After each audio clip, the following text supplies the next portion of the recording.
name is Zafar Adil. I'm the director of the UN University's Institute for Water, Environment, and Health. We are going to go through a very interesting presentation given by the minister, but one of the main reasons for this meeting today is to also give out the Water Catalyst Award to Minister Aslov. In a few moments, I will give a full introduction of the minister and his achievements. I think it is sufficient to say at this stage that I cannot think of a person better suited and well-deserving of an award like this, which really recognizes those who have motivated, who have mobilized action, and those who have brought together resources to work on different aspects of water challenges around the world. So the minister is indeed a very impressive figure internationally, and we are very delighted that he's able to join us here for the day. He and has taken time out from a very, very busy schedule as he was attending the summit session of the UN General Assembly in New York. So before we get to the award and the minister's full introduction, there are a number of partners that we do want to recognize and give them the opportunity to speak as well. The first one is representing McMaster University, Dr. Alison Sekuler, who's the Vice President for Research and has been a great champion for water issues as a major part of her career, and she has also been a great champion for our institute. So it's my great pleasure to introduce Alison to the floor.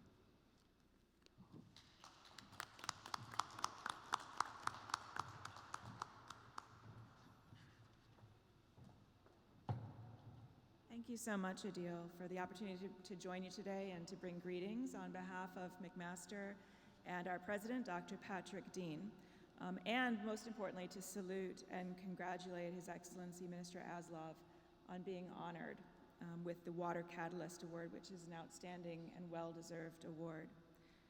UNU-INWEH, as many of you know, has been affiliated with McMaster for close to 2 decades now. And I've had the good fortune to be involved in various capacities with INWEH for about half of that time. And although the scope of my own research is not in the area of water, I've developed a real passion for all things water related, especially when they're linked to human health. And I think it's probably through osmosis that you learn these sorts of things when you have the opportunity to work with some of the world's leading water researchers, those who work at and collaborate with folks at INWEH, because of its international reputation for improving human well-being through their interdisciplinary and internationally, globally focused work related to the provision of safe water, food security, maternal and child health, and of course, adequate sanitation. And I have to say it's been a real pleasure working with Adil and his team and seeing how he's led them through this next phase of their development, because the reputation of INWEH is going to be strengthened even further as it implements the goals and mission of its new 5-year strategic plan, which is terrific. If you haven't read it yet, go take a look at it. And it's going to, from my perspective, be terrific for McMaster too, because we'll be playing a leading role as a key partner in the next phase of INWEH's development. And I think that that makes a lot of sense because it builds on our inherent strengths and our strong linkages through joint initiatives like the Water Without Borders program, an international and interdisciplinary program for graduate students, and by tapping into talent that resides in our research centers like the McMaster Water Network, the Institute for Healthier Environments, the Center for Climate Change, and the Center for Engineering and Public Policy. We're positioned to strengthen our collective capacities to truly envision a world free of water problems. And it's just within that scope, envisioning a world free of water problems, that really brings us all together here today to celebrate a true champion, an advocate for those whose voices are seldom heard, a man who's mobilized governments the world over to act on water issues, a global leader who really knows that clean water is life. Minister Aslov, on behalf of McMaster's entire research community, congratulations on receiving the UNU-INWEH and SUEZ North American Water Catalyst Award. You truly epitomize the very essence of this prize. Thank you. Thank you.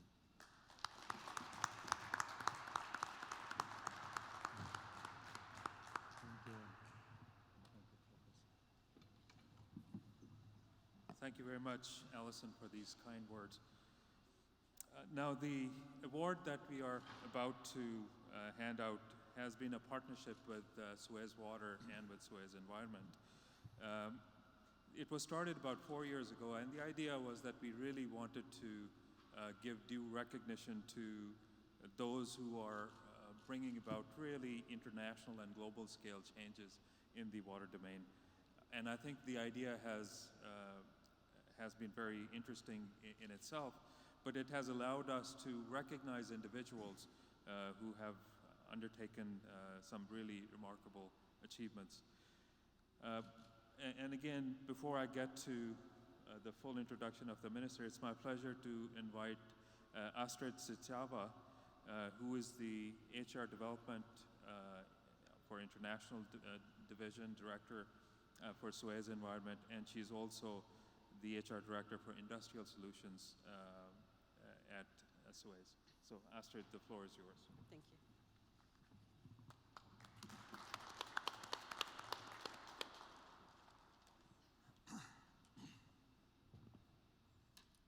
Hi everybody, and thank you.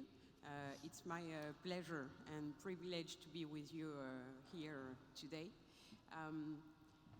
As you know, the actions we take now to protect our scarce natural resources will impact future generations.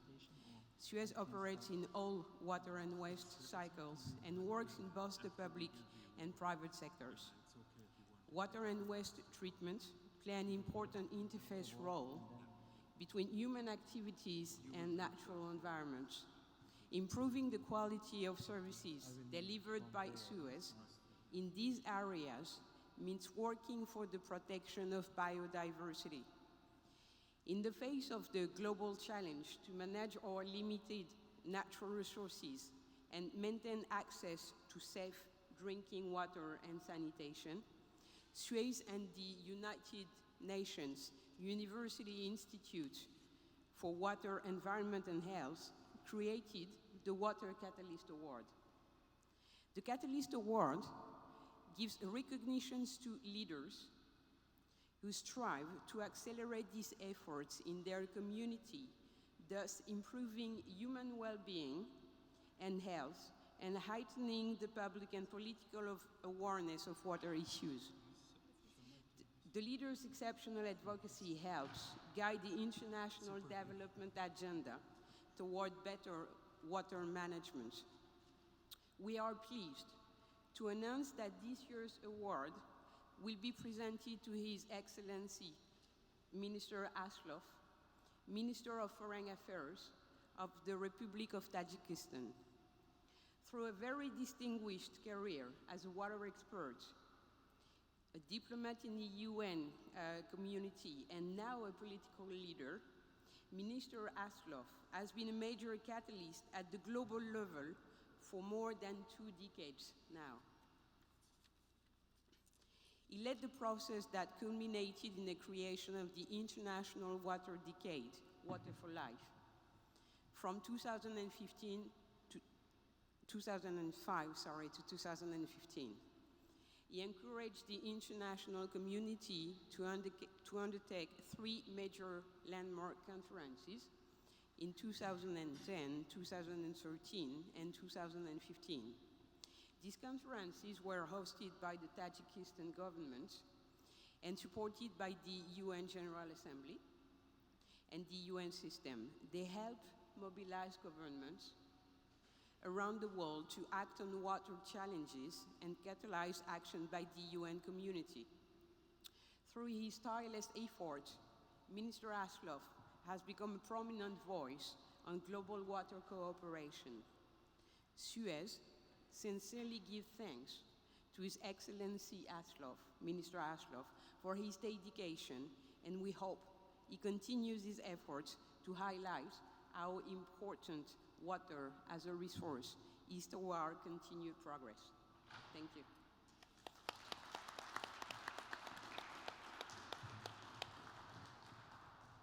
Thank you. Thank you, Astrid. You have indeed highlighted some of the impressive achievements of His Excellency Minister Aslov. Let me give you a fuller description of a very distinguished career spanning over 3 decades. The Minister has served as the head of Directorate of Meteorology of the Ministry of Environmental Protection in Tajikistan. He has also served as the representative of the Republic of Tajikistan to the Executive Committee of the Interstate Council on Aral Sea Basin, which is one of the major environmental disasters in Central Asia. He's also served as the representative of the Republic of Tajikistan to the International Fund for Saving the Aral Sea. He served as the first Deputy Minister, Ministry of Foreign Affairs for a number of years, and also as the National Coordinator for the Republic of Tajikistan in the Shanghai Cooperation Organization. Most recently, before serving as the Minister of Foreign Affairs, he was posted in New York as the permanent representative of the Republic of Tajikistan to the United Nations. And simultaneously, he was also the ambassador of Tajikistan to the Republic of Cuba. And in November of 2013, he was then appointed to his current position of Minister of Foreign Affairs. I think we have to look beyond the statistics in terms of what His Excellency has achieved, and I think he has been truly at heart a waterman and one who has undertaken remarkable achievements as a result of that. Astrid spoke about the International Decade. So not only was he instrumental in the initiation of that decade, but actually throughout the decade he has been the driving force behind a number of actions and activities that really utilize the opportunity of that decade to mobilize action across the world. In his role as a diplomat in New York, he triggered the creation of an informal caucus, which is now quite nicely called Friends of Water. It started with, I think, about 10 countries that were very keen on water issues, and that has now grown to over 40 countries. And not only is it a sizable representation of the international political will, but it also demonstrates how that caucus has influenced the World Development Agenda and how the Sustainable Development Goals have been formulated. In terms of conducting an international dialogue, Astrid mentioned that there are a number of international conferences that the Tajikistan government organized. But actually, in effect, it was the minister himself who was the driving energy behind those conferences, and which brought together hundreds of people, governments, experts across the table to talk about really where we need to go. And I think that I find very, very impressive. And finally, last but not least, he has also been a voice for moderation, for cooperation in the Central Asian region. And as you noticed, I mentioned a couple of times the Aral Sea Basin, which has been a major catastrophe of our generation, an environmental disaster of really continental proportions. But he has worked tirelessly to bring together the parties to the table and to actually make a tangible difference in trying to address that major calamity. So with these kinds of achievements, as I said earlier, I can't think of a person better suited and well-deserving of receiving this award. So I will request the minister to join me here, and I would ask you to join me in applauding this achievement on part of the minister.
Your Excellency, I give the floor to you.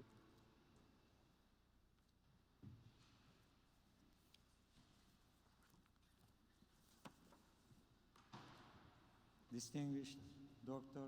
Zafar Adil, distinguished Professor Alison Sekuler, distinguished Ms. Astrid Sitawaya, ladies and gentlemen, first of all, allow me to express my sincere appreciation to all of you for convening this event. On behalf of my government and myself, I would like to sincerely thank you for a high assessment of our role in the advancement of the global water agenda. We value your professional opinion and will do everything in our power to advance new water initiatives in cooperation with you and promote their effective implementation. We are proud that thanks to the initiatives of our President, His Excellency Mr. Imam Ali Rahman, through the global mechanisms of their implementation, together we have contributed to the improvement of the atmosphere of understanding among different stakeholders, decision makers, governmental and non-governmental organizations, and other water users. These and other global initiatives have made a concrete contribution to the achievement of internationally agreed water-related goals in different countries of the world. But since water is such a resource that we all need every hour and every minute of our lives, there are still issues that are to be resolved for the sake of future generations and our planet.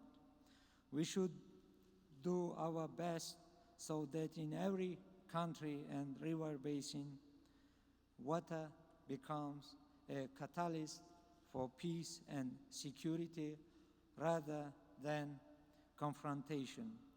To this end, we have together to address 1,000 other water-related issues faced by the countries and regions.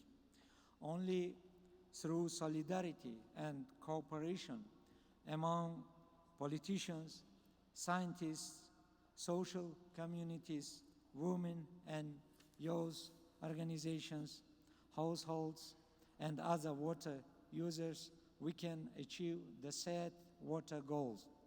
For this reason, our governments, your institutions, and each of us have been making certain steps toward the implementation of the internationally agreed water goals, and our task is to strengthen our activities in this area. Once again, I would like to extend my gratitude for your high appreciation of my role in our common endeavors. For over 30 years in my different capacities, every day I have been confronted with the need to address water issues. I am very proud to be a member of a global water family to which all of you belong. I am confident that through our joint efforts, we will reinforce our global water family by improving the understanding between all of us, by making effective steps towards resolving our common problems. Thank you.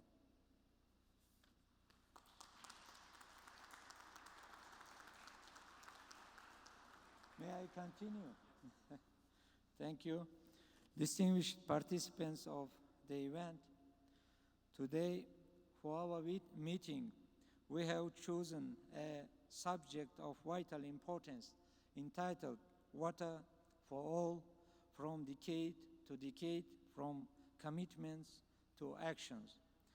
Of course, a lot can be said on this subject.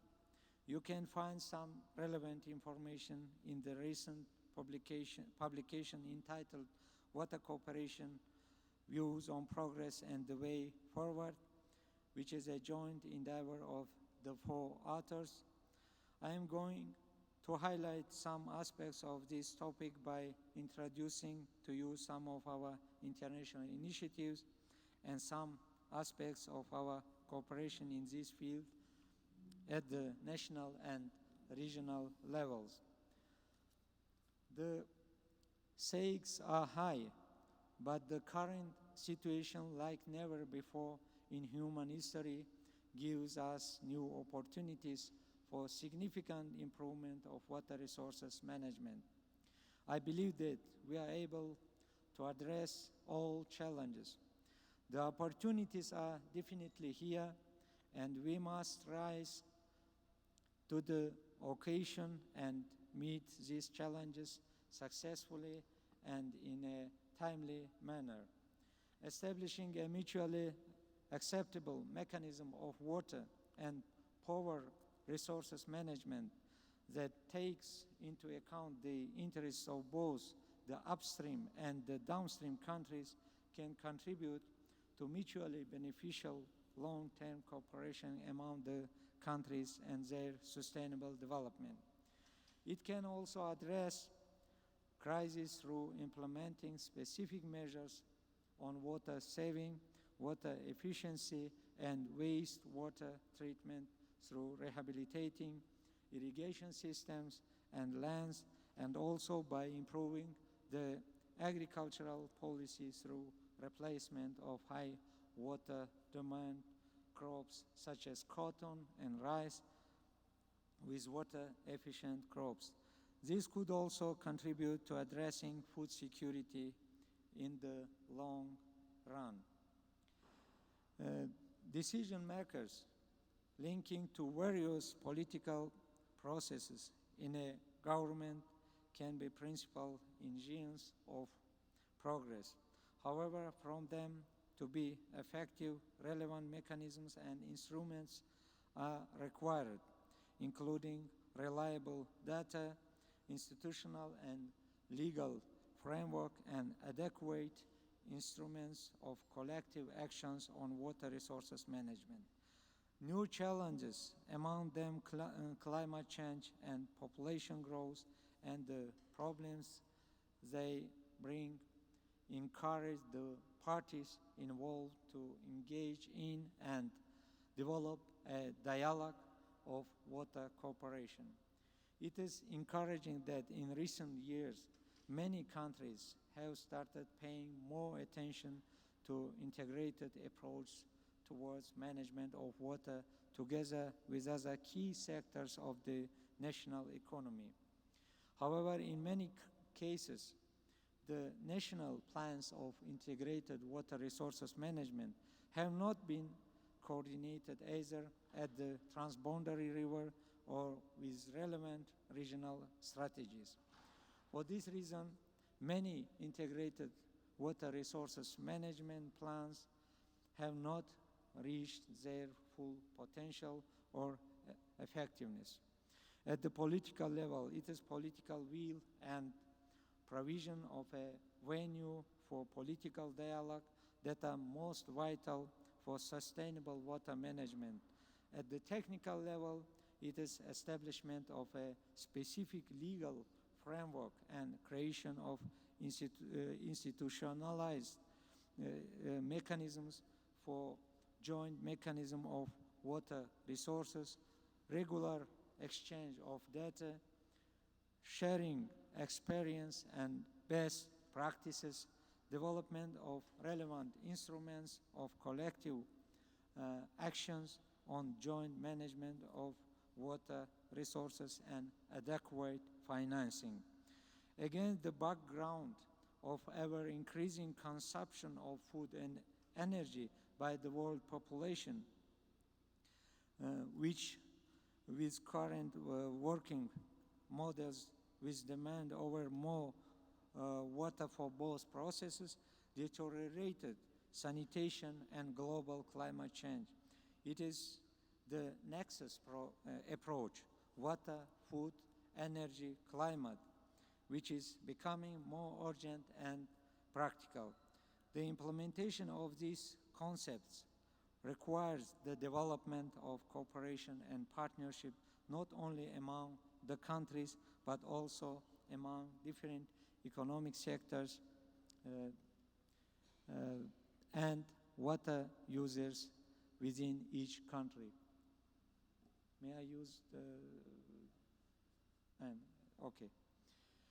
The current competitive patterns of water use, differences in seasonal consumption of water and energy resources, as well as their imbalanced distribution, create a conflict of interest not only in economic activities, but also between nature and society. Under the circumstances, it is essential to find new ways of developing a dialogue and mechanisms of cooperation in the management of water resources with due consideration of today's realities.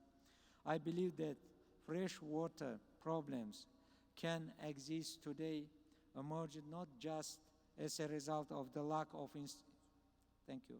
institutional agreements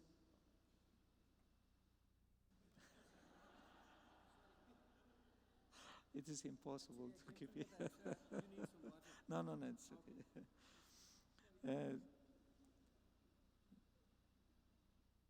The lack of international agreement, decisions, and recommendations in this area, but also are due to significant gaps at the intergovernmental and regional levels. These gaps include lack of mechanisms for implementing achieved agreements, insufficient coherent monitoring, weak integration process, and in most cases, over-representation of national interests that surmount otherwise positive partnership and favorable regional relations.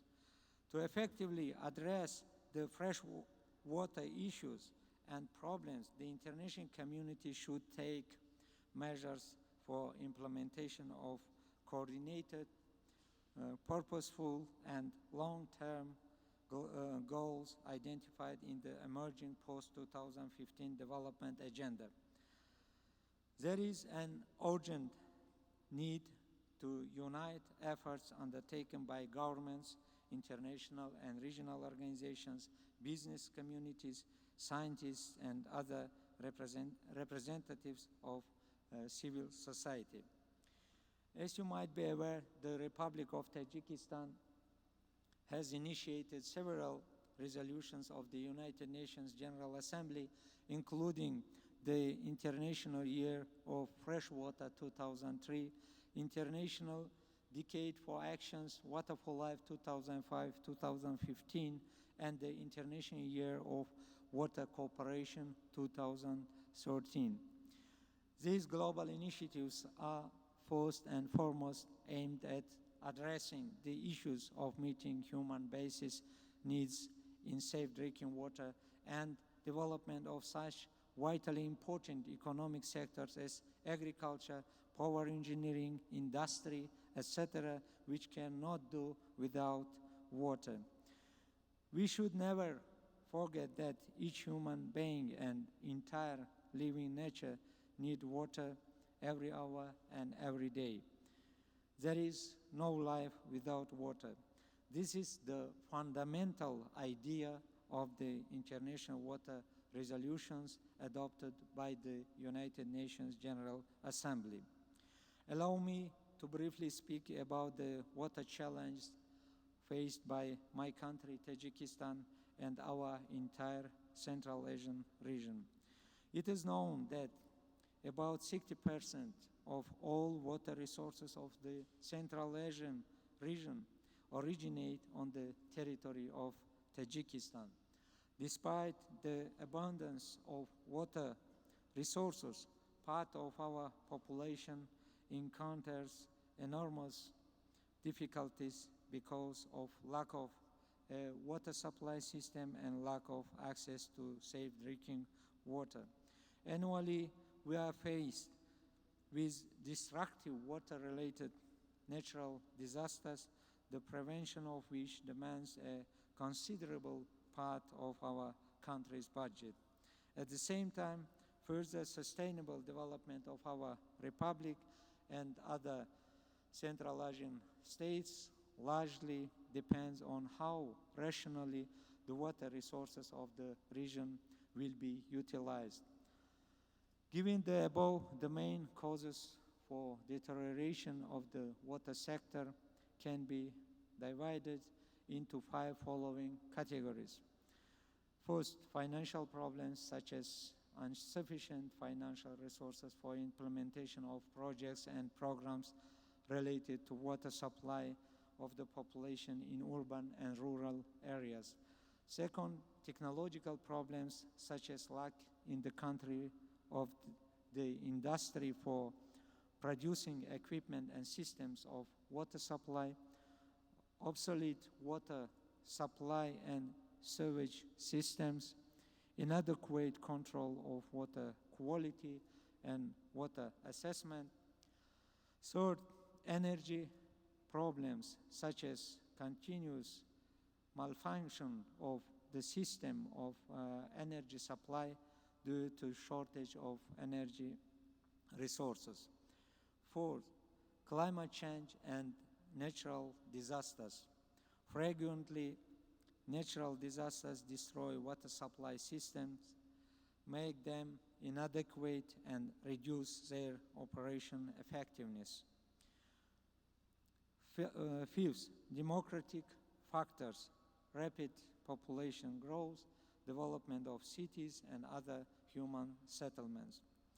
To implement the MDGs, an international decade of water for life, the government of Tajikistan adopted a number of documents, among them the Program of Improvement of Provision of the Tajikistan population with safe drinking water for 2008-2020, the National Development Strategy of the Republic of Tajikistan for 2006-2015 in the sector water supply and sanitation.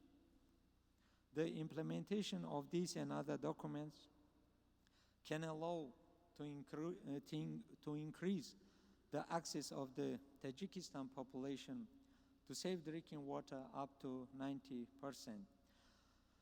While speaking about water challenges and problems, I cannot help saying a few words about the regional problems of Central Asia related to the Aral Sea degradation.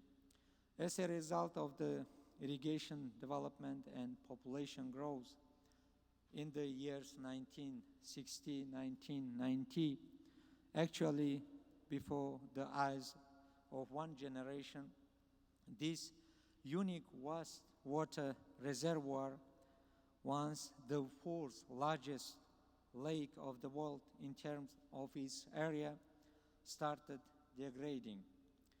The consequences of the Aral Sea crisis had a negative impact on the living standards of the population of the region.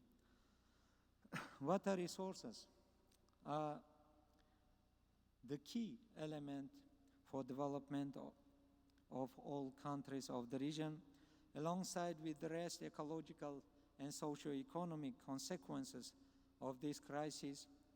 The problem of providing the population of the region with fresh drinking water remains most urgent. A primary and important factor towards improvement of this situation is that the water issue not be politicized.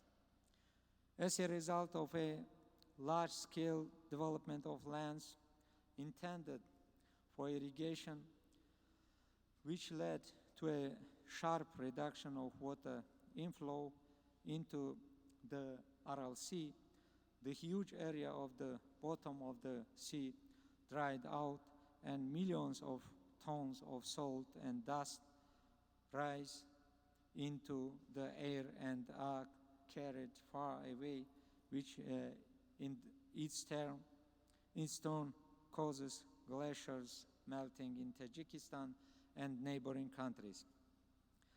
Given the population growth characteristics of the Central Asian states and also shortage of water resources, the ongoing climate change and absolutely inadequate regulation of most river basins, and first and foremost that of the Amudarya River, the water, energy, and ecological problems of this densely populated region are becoming especially urgent. Widespread establishment of basin organizations, water user associations, water user federations, and councils of the main canals has required a strengthening of their capacity to offer comprehensive solutions to problems of the accumulated debt, improving metering of water, tariff systems, harmonization, and the implementation of law related to water, tax, and custom codes.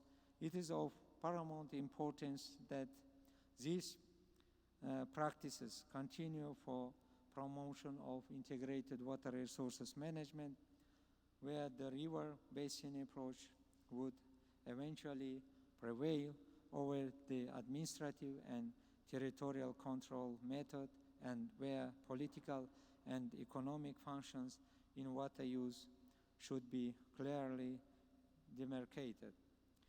At the national level, the issue of promoting integrated water resources management should be addressed within the existing national water coordinating councils. New development around the post-2015 development agenda and implementation of the Sustainable Development Goals would further require that such integrated water resources management practices become fully embedded in the national development frameworks. Water resources are the key element for development all of the countries in the region. Against the background of the other ecological and socio-economic consequences of this disaster, the issue of providing the population with fresh water remains most urgent. As one of the measures for addressing the issue of water supply and sanitation in the region, the President of the Republic of Tajikistan put forward a proposal to construct a water passage from Lake SIRODJIDIN, which is located in the high mountains region that is difficult of access in the center of the Pamir mountains chain, and which originates in glaciers and snow caps.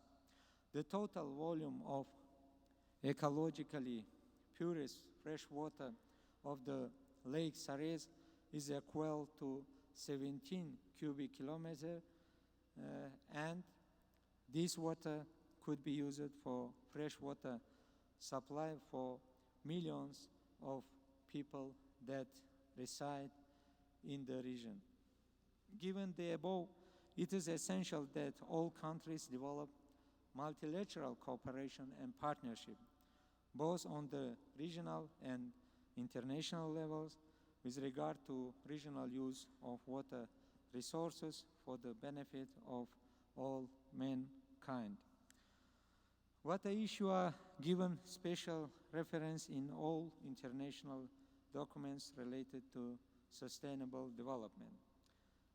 The main goal of the International Decade of Action, Water for Life, was enhanced efforts toward the implementation by 2015 of the international commitments with regard to water and water-related resources, so that this decade indeed became a decade of action. Tajikistan stands for mutually advantageous cooperation in this area. The high-level international conference on implementation of the International Decade for Action Water for Life 2005-2015 held in Dushanbe in early June in accordance with the UN General Assembly resolution proved once again the exceptional importance of water resources for environment protection and sustainable development, including eradication of poverty and hunger, provision of health care and food security, development of power engineering, agriculture, and other economic sectors. As all of you are aware, during the decade, the international community has achieved significant progress in implementation of the international agreed goals on water, including progress in achieving MDGs target on water and sanitation. We believe that all these achievements became possible due to adoption and realization of new approaches and coordinated efforts nationally, regionally, and internationally. The primary goal of the Water for Life decade was to promote efforts to fulfill international commitments made on water and water-related issues by 2015. The main focus was on furthering cooperation at all levels. The decade has been a time of great change in the water sector and beyond, with important advances in achieving the internationally agreed goals for water supply services and for sanitation, as well significant progress in integrated water resources management and water cooperation. We have also observed better coordination on water policy at global level, both within United Nations and between member states, and most importantly, there has been a rise in global awareness and involvement of the civil society in the process. During the decade, there was prepared a long-term strategy and plan of actions at global level, and most importantly, a political process was established. The decade also contributed to improved coordination and a less fragmented international water community.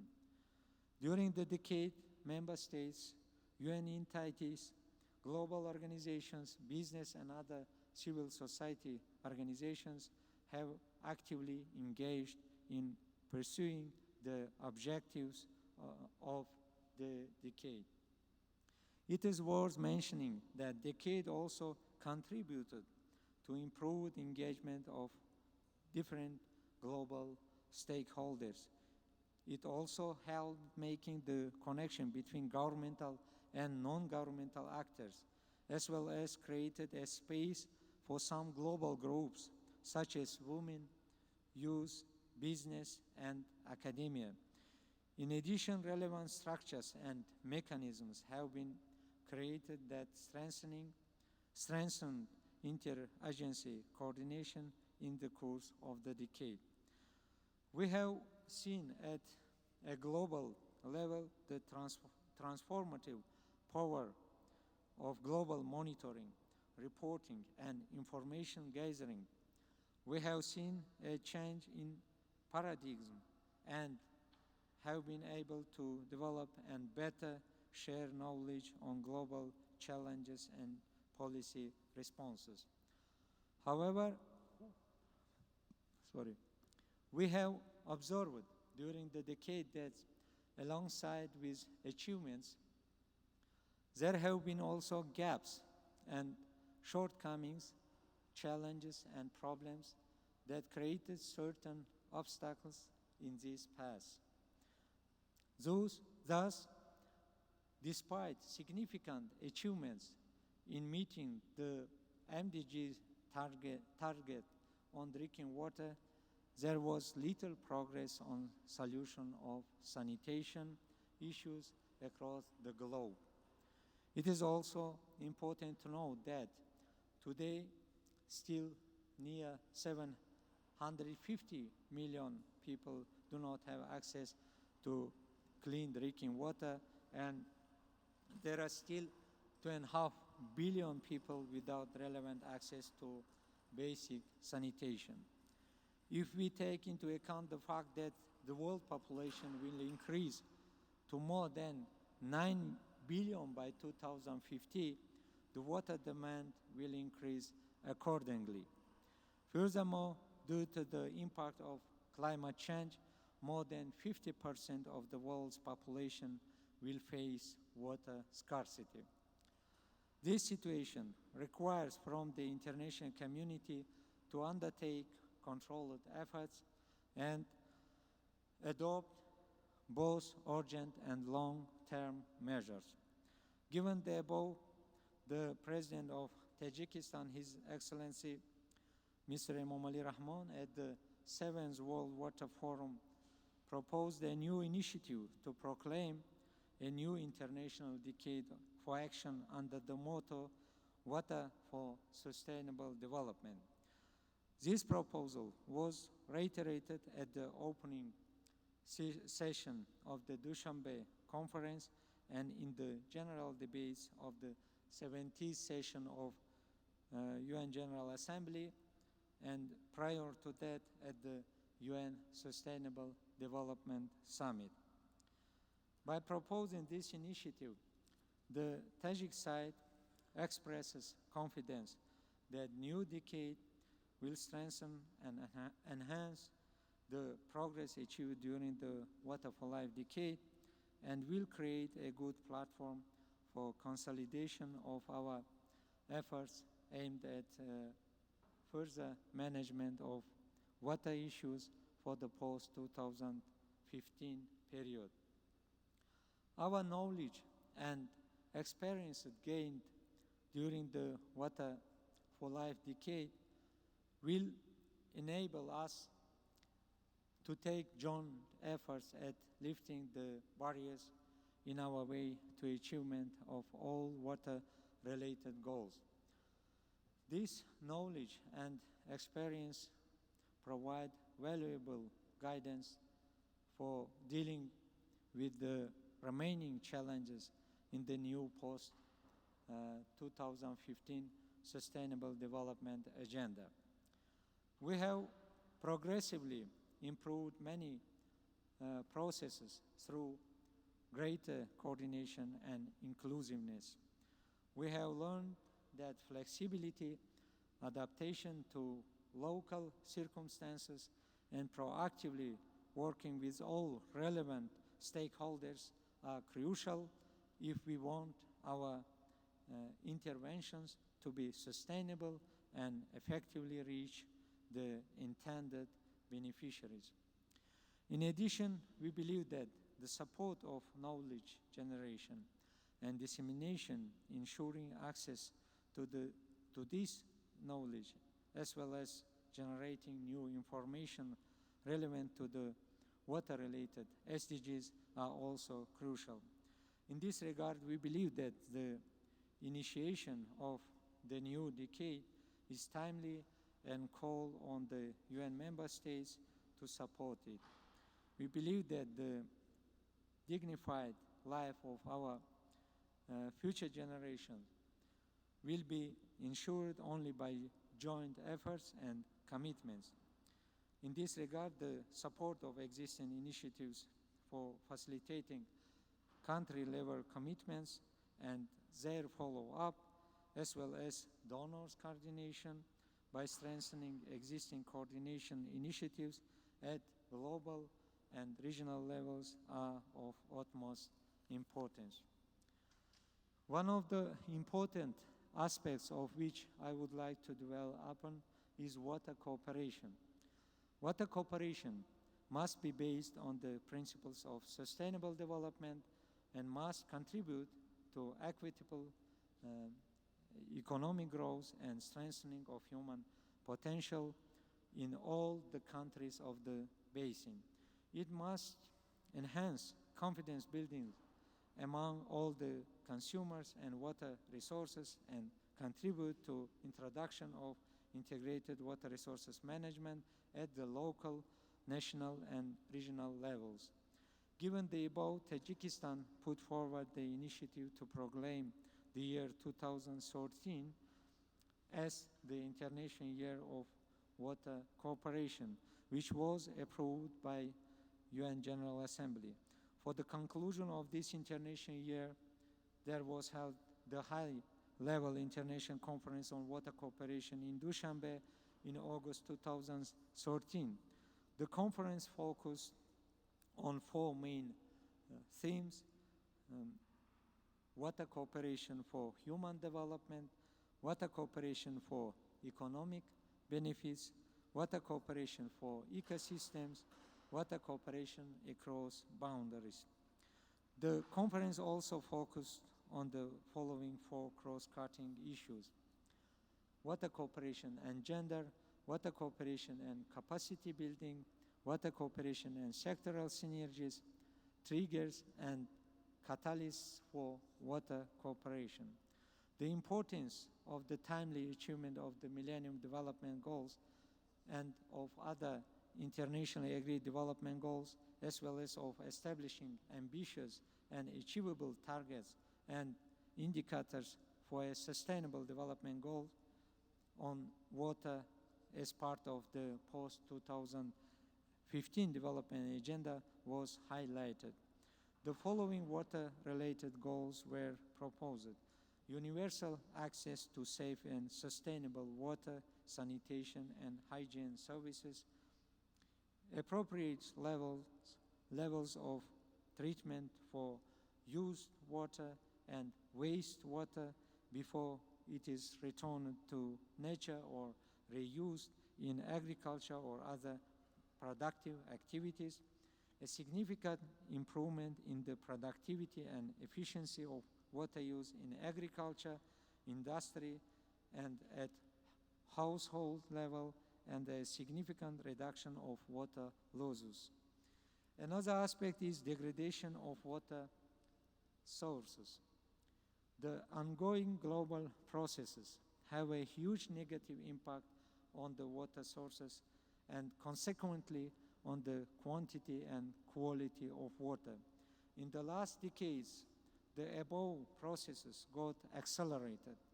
Thousands of glaciers, mountainous lakes, rivers, and other water sources ceased to exist.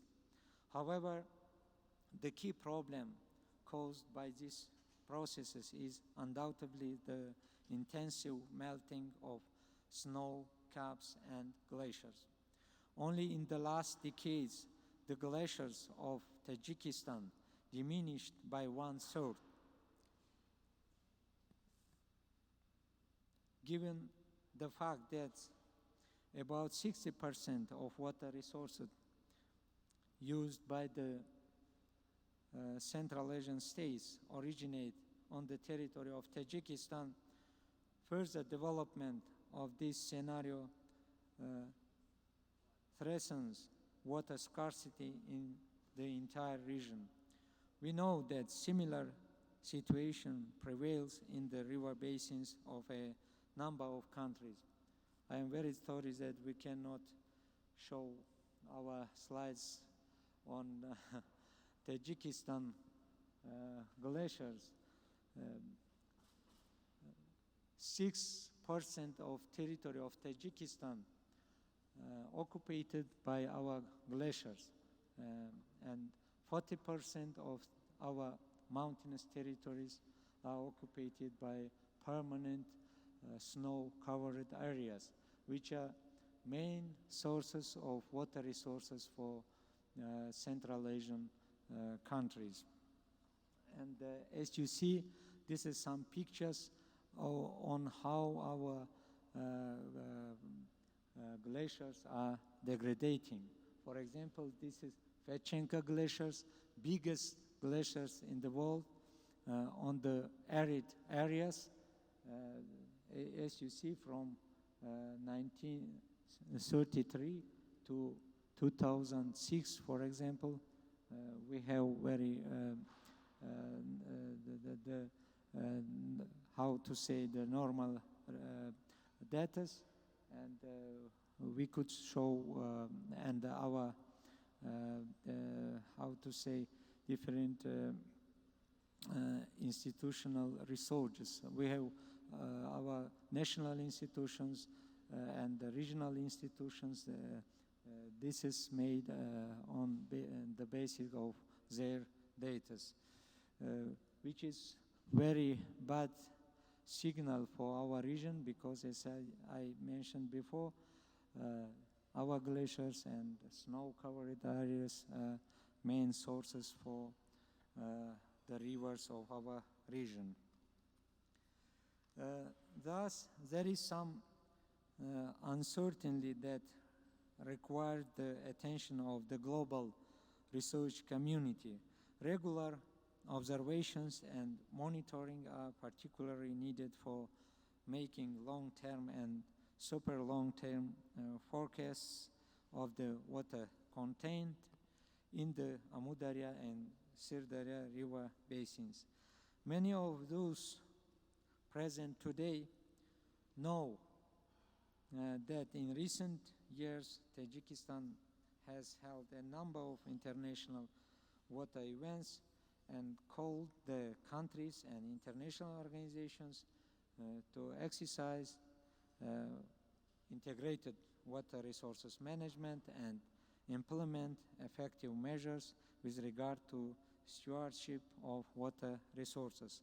Tajikistan will continue to do everything in its capacity to advance the water issue at the international level, and expects that the international community will support its initiatives in this matter. As you might be aware, the permanent mission of Tajikistan to the United Nations initiated the establishment of a Water Friends group in New York, and the group has been active for more than 6 years.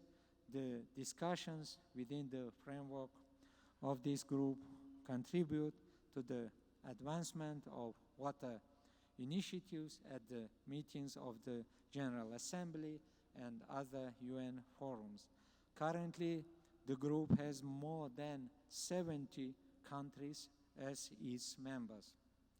Within the Water Friends group, there has been established the steering committee for the consideration of the UN Water Agenda.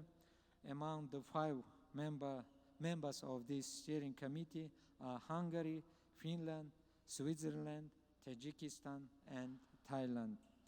In conclusion, I thank all of you for the organization and participation in the event, and would like to express my hope that in future Tajikistan will continue its cooperation with all the partners, particularly with your institutions, on promotion of global water agenda. Thank you for your attention.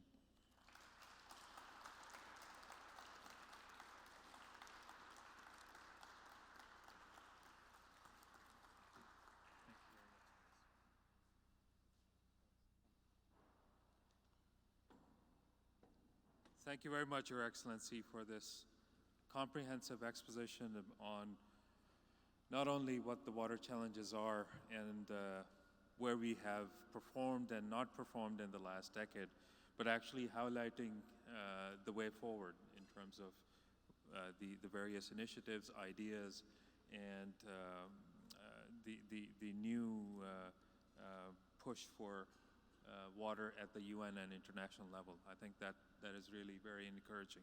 So thank you very much for sharing these thoughts with us.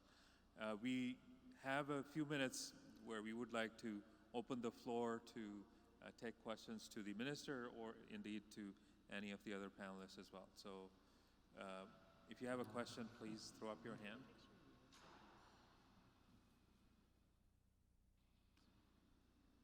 Who would like to break the ice? Yes, please If you can come forward to your mic, please introduce yourself and your affiliation.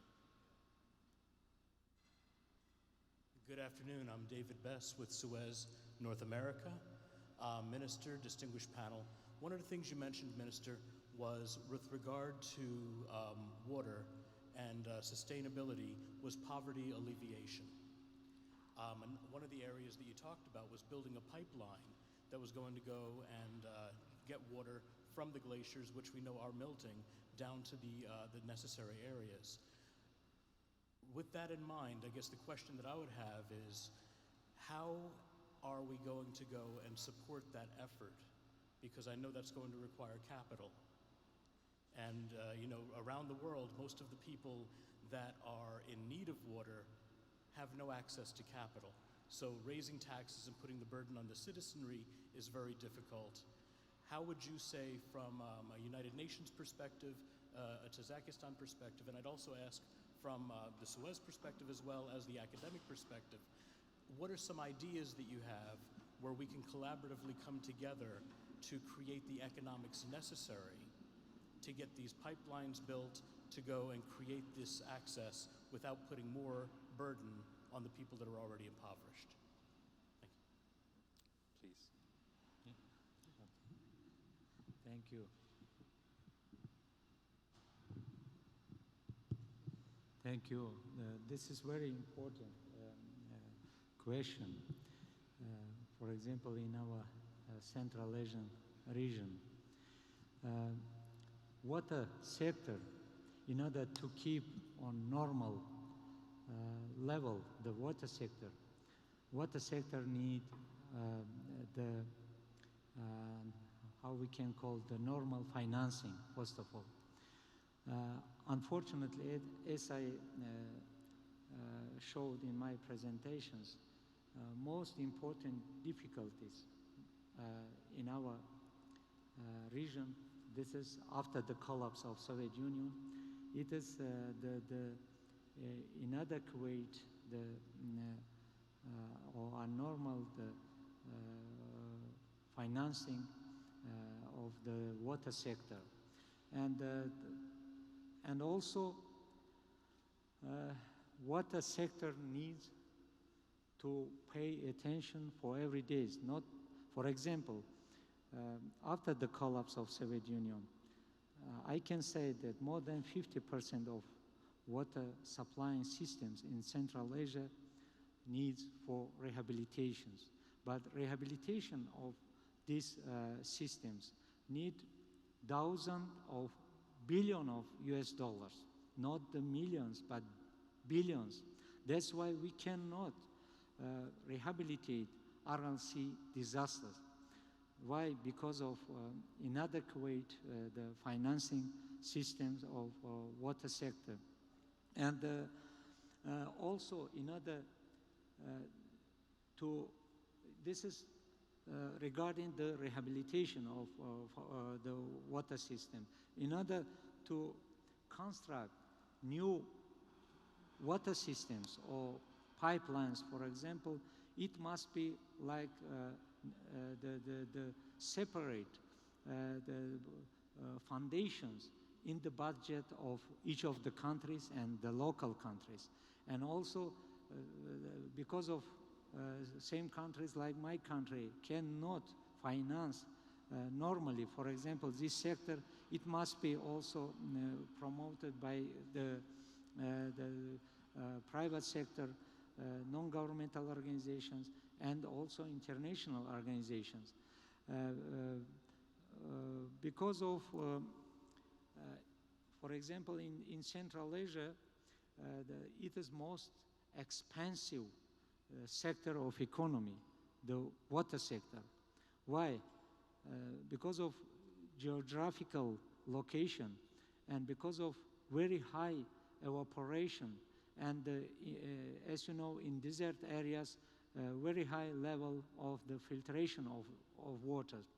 And that's why the construction of any canals or any pipelines needs specific measures, not only just, for example, in Canada, where you have very excellent conditions for example, water supplying for construction of any water systems.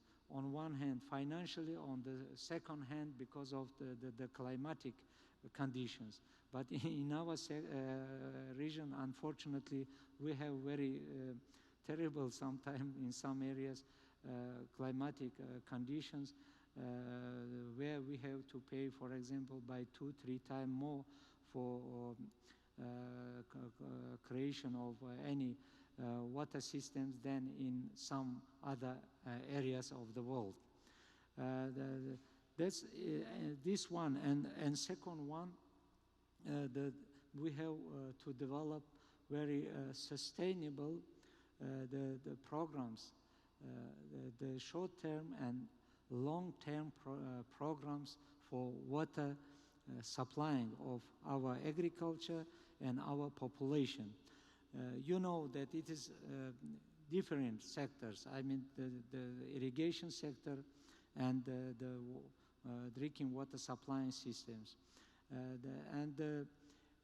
However, both of them in Central Asia, they need the huge financing, and because of our countries in transit period, yes, and we are facing every year with other difficulties like financial crisis, the natural disasters, as I showed before, and other the difficulties for our countries.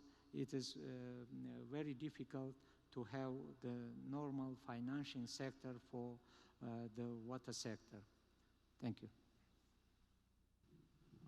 Any other questions? Well, I would like to maybe follow up with a question.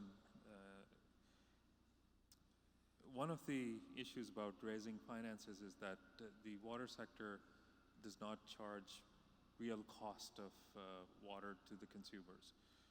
And in some cases, it creates a lot of political controversy when you talk about real cost pricing. Can you shed some light in terms of what your perspective is in terms of pricing of water, and whether there are some ways of going around this whole issue of which might raise political controversy? Maybe there are some examples in Central Asia and how this is done. Thank you. One of the problems why sometimes we have some difficulties between the upstream and downstream countries, this is the recognition of water value by the countries of the region. Unfortunately, some water users, they don't want to recognize the water value. And the countries and any water users, they will use rationally water resources only when they will recognize the water value. For example, you know the problems in Middle East. However, there is the huge political problems between the countries of Middle East, but on water issues, they have very good agreement, for example, on Jordan River, between the Jordan and Israel and the other countries of the region. And for example, if you allow me, I would like to say you one example. In Israel, all of you know that this is excellent example. I mean the water sector of Israel in the world, because they are using absolutely modern technology, drip irrigation, etc. And they are using only 1 cubic kilometers of water for 195,000 hectares, and only 1 cubic kilometers of water. We have in our Central Asia 117 cubic kilometers of water, but this is not enough for 5 countries of the region.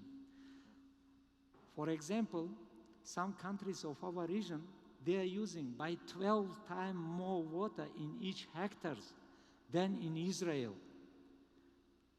You know which countries? but the climatic conditions absolutely same, and the context of agriculture crops also same. But Israel, for example, produces so many agriculture foods which is covered all of the needs of Israel, plus Israel also, as you know, exports by around of around of $2 billion agriculture crops products to the Europe and other countries of the world. And they know the value of water. No, you cannot see any in Israel, any, for example, destroyed canals or that somewhere water staying without using and evaporating. But in our region, if you will see through the